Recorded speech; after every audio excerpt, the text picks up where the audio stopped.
योगिनी काशी व्रत कथा। आषाढ़ मास कृष्ण पक्ष की एकादशी। युधिष्ठिर बोले, हे ज्येष्ठ शुक्ल पक्ष के निर्जला एकादशी का महत्व मैंने सुन लिया है। आषाढ़ कृष्ण पक्ष की एकादशी का क्या नाम है? हे मधुसूदन, कृपा करके मुझे कहिए। श्री कृष्ण जी बोले, हे राजन, व्रतों में उत्तम व्रत मैं तुमसे कहता हूँ। आषाढ़ कृष्ण पक्ष की योगिनी एकादशी का व्रत सब पापों को दूर करके भक्ति और मुक्ति को देने वाला है। पुराणों में लिखी हुई इसकी पाप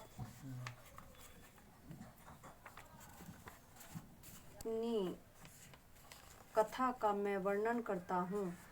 अलंकारपुरी का राजा कुबेर शिव जी का पूजन किया करता था। उसका माली हमें हेमा माली नाम का यश था। उसकी स्त्री सुंदर थी, उसका विशालशी था। वह माली उसके स्नेह युक्त होकर कामदेव के वशीभूत हो गया और मानसरोवर से फूल लाकर अपनी स्त्री के प्रेम में फंस गया। घर पर ही ठहर गया। फूल देने के लिए कुबेर के स्थान पर नहीं गया। हे राजन, मध्ययान के समय कुबेर जब शिवालय में शिवजी का पूजन करने लगा तब वह फूल दिखाई नहीं दिए।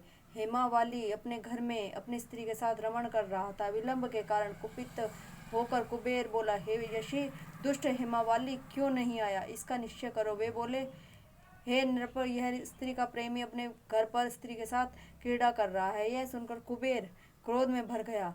सिद्धता से हेमावाली को बुलाया। देर हो जाने के कारण वह माली भी भय से व्याकुल होकर वहां आया। कुबेर को नमस्कार करके सामने खड़ा हो गया। उसको देखकर कुबेर के क्रोध से होठ फड़फड़ाने लगे और कुपित होकर कुबेर ने कहा, अरे पापी दुष्ट दुराचारी, तूने देवता का अपराध किया है, इसलिए तेरे शरीर में श्वेत कुष्ठ हो जाए और स्त्री से सदा वियोग रहे और इस स्थान से गिरकर नीचे गति को प्राप्त हो जा। कुबेर के इस प्रकार कहने पर वह उस स्थान से गिर गया और ऐसे भयंकर वन में जहाँ अन्न और जल नहीं मिलता था। परंतु शिवजी की पूजा के प्रभाव से उसकी रमण शक्ति नष्ट नहीं हुई। पाप युक्त होने पर भी पहले कर्म का स्मरण बना रहा।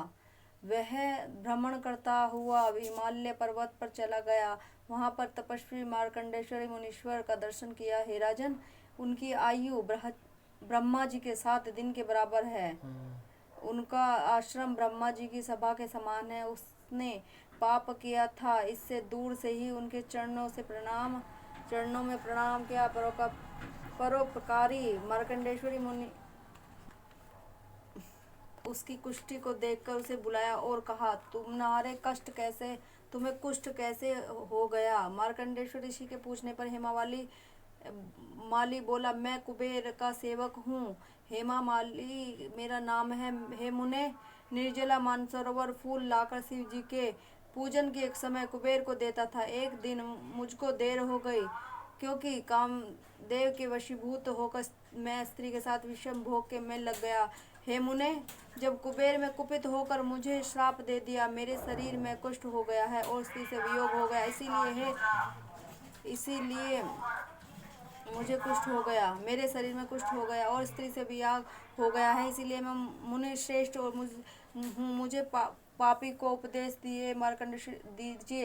मार्कंडेय जी बोले, हे तूने सत्य कहा और झूठ नहीं बोला, इसलिए शुभ फल देने वाला व्रत का उपदेश करूंगा। तू आषाढ़ पक्ष की योगिनी नाम की एकादशी का व्रत कर। इस व्रत के प्रभाव से निश्चय कष्ट दूर हो जाएंगे। मुनि के इस वाक्य को सुनकर उसने पृथ्वी पर लेटकर प्रणाम किया और उसने यह उत्तम व्रत किया। इसके प्रभाव से वह देव रूप हो गया और स्त्री से उसका मिलाप हो गया और अच्छा सुख मिला। हे नृप, बड़े पापों को दूर करने वाले, बड़े पुण्यों का फल देने वाली आषाढ़ कृष्ण पक्ष की एकादशी का व्रत मैंने तुमसे कहा है। बोलो एकादशी माता की जय, विष्णु भगवान की जय।